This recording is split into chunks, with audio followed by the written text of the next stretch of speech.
Le troisième trimestre pour le secteur industriel dessine un tableau contrasté où une croissance globale significative des bénéfices par action à deux chiffres masque des réalités très différentes selon les segments. Donc je dis ceci, si on prend tout le secteur industriel, on s'attend à une croissance globale.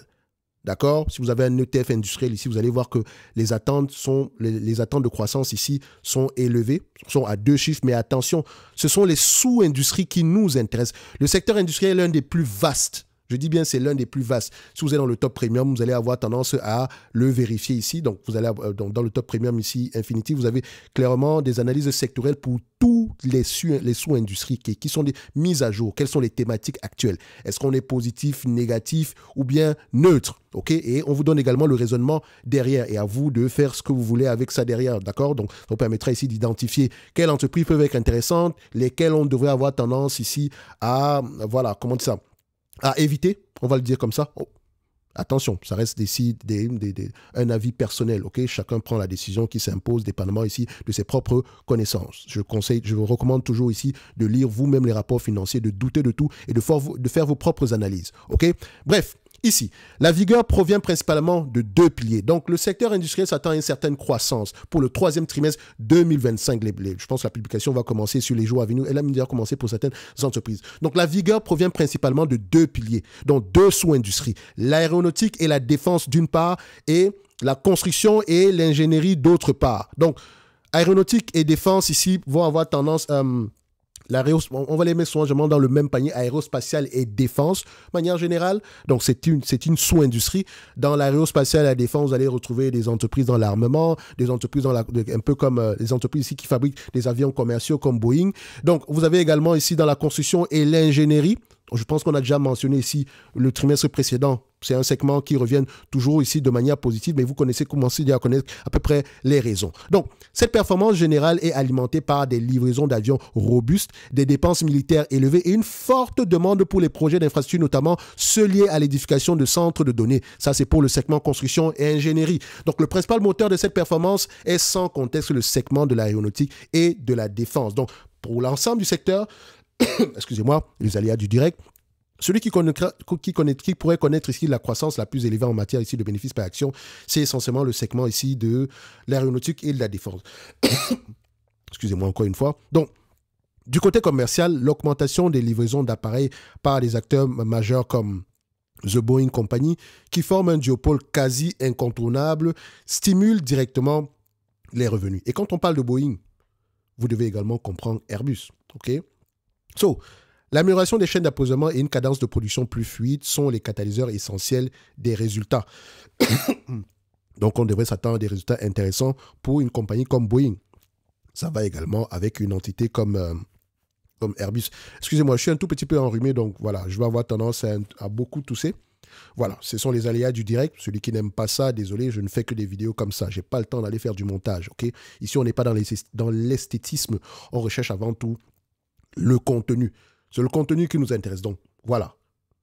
Donc, parallèlement, le secteur de la défense incarné par les leaders comme Lockheed Martin continue de profiter d'une forte demande mondiale, se traduisant par des volumes de production accrus et des carnets de commandes sécurisés par des contrats à long terme. Il n'y a pas que Lockheed Martin, j'ai eu un exemple parmi tant d'autres. C'est pour signifier ici que, de manière général, on s'attend à un certain optimisme en termes de croissance des bénéfices par action pour le secteur ici de l'armement, donc secteur ici de la défense. Donc, vous pouvez également voir que Boeing peut être concerné sur un de ces segments d'activité ici, et également lié au secteur de la défense.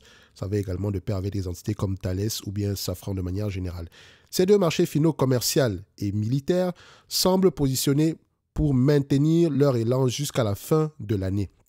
Alors, concernant Boeing, il y avait certains segments dans la partie militaire ici, certains contrats qui étaient mal ficelés, de sorte que Boeing perdait de l'argent.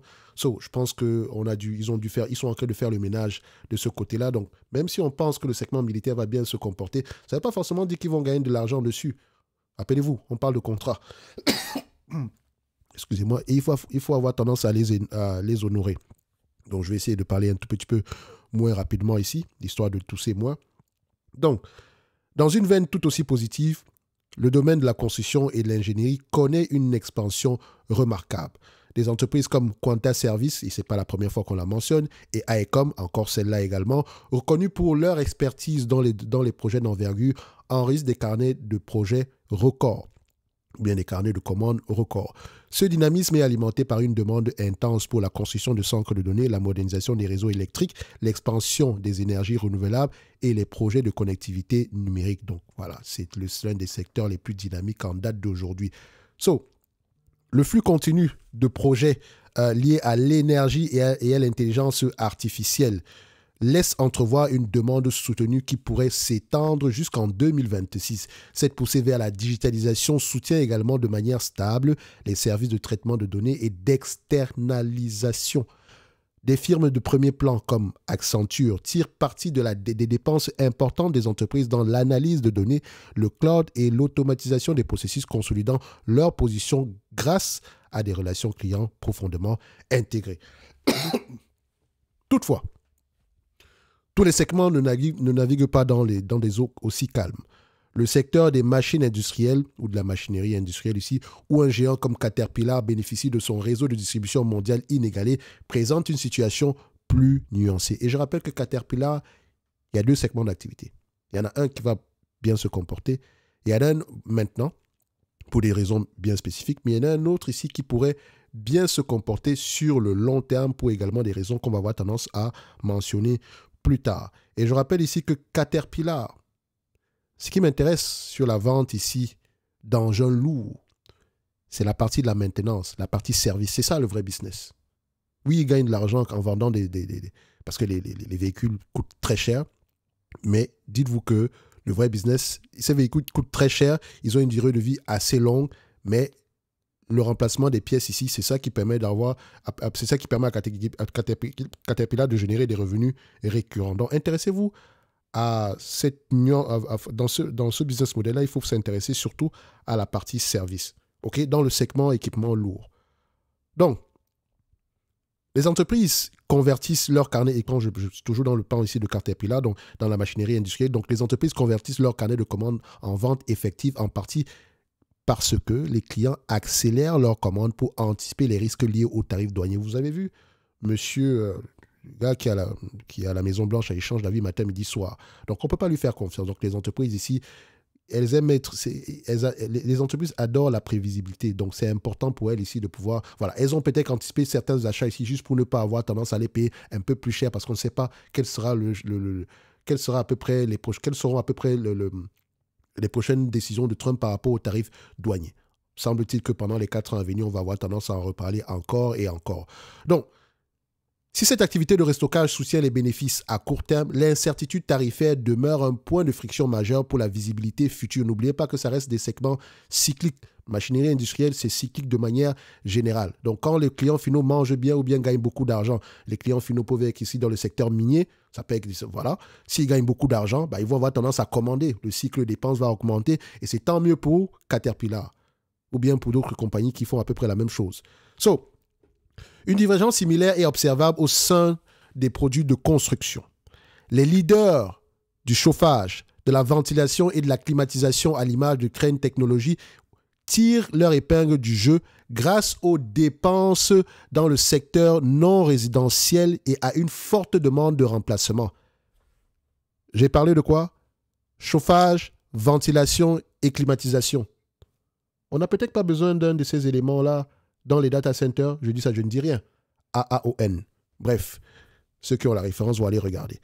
En revanche, les entreprises exposées à la construction de nouveaux logements résidentiels font face à une conjoncture plus molle avec des bénéfices par action qui devraient rester globalement stables par rapport à l'année précédente. Le secteur des transports, et là on passe sur un autre segment ici, le secteur des transports de manière générale offre l'exemple le plus frappant en matière de trajectoire opposée. Les compagnies ferroviaires telles que UNP et Union Pacific, qui opèrent sur un réseau aux barrières à l'entrée extrêmement élevées, devraient afficher des gains en termes de chiffre d'affaires et de bénéfices portés par une demande intermodale solide, les expositions liées à la construction et une amélioration des volumes de charbon. Enfin, les expositions liées à la construction et une... Enfin, comment on appelle ça, le chiffre d'affaires ici et la croissance des bénéfices, ces différents éléments-là sont portés, ces différents ratios-là sont portés ici par la demande intermodale qui elle-même est alimentée ici par les expéditions qui sont liées à la construction et à l'amélioration des volumes de charbon. Voilà. Parce que vous pensez quoi? Pour construire ces data centers ou je ne sais pas quoi, on va transporter ça, ou oui, par la route, mais également, le train reste également l'un des moyens les plus efficaces de manière globale. OK? Tout est lié. Tout est lié. De toute façon, vous savez que moi, j'adore les compagnies dans le segment ici du transport ferroviaire, d'accord?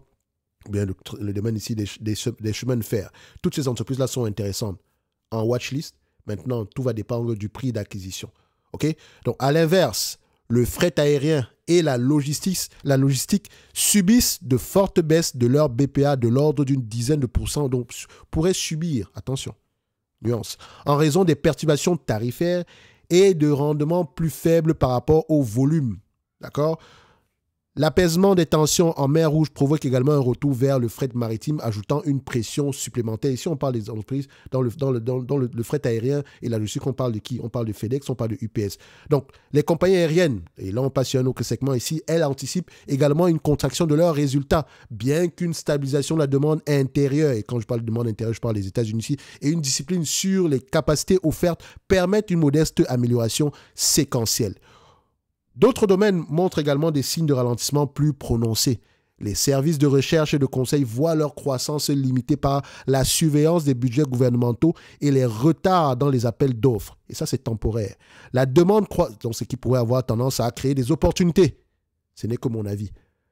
Vous voyez qu'on a déjà cité plusieurs sous-industries. C'est un domaine assez vaste. Et là, je brosse uniquement les tendances pour le troisième trimestre parce qu'on a des tendances de fond ici à long terme. Par exemple, sur ce segment-ci, à court terme, il y a des nuages gris, mais à long terme, on en a besoin. Donc, ça peut être intéressant d'aller regarder ça en date d'aujourd'hui. En tout cas, ceux qui sont dans le top premium, vous savez à peu près où est-ce que vous devez aller regarder dans les dossiers ici d'analyse sectorielle. OK?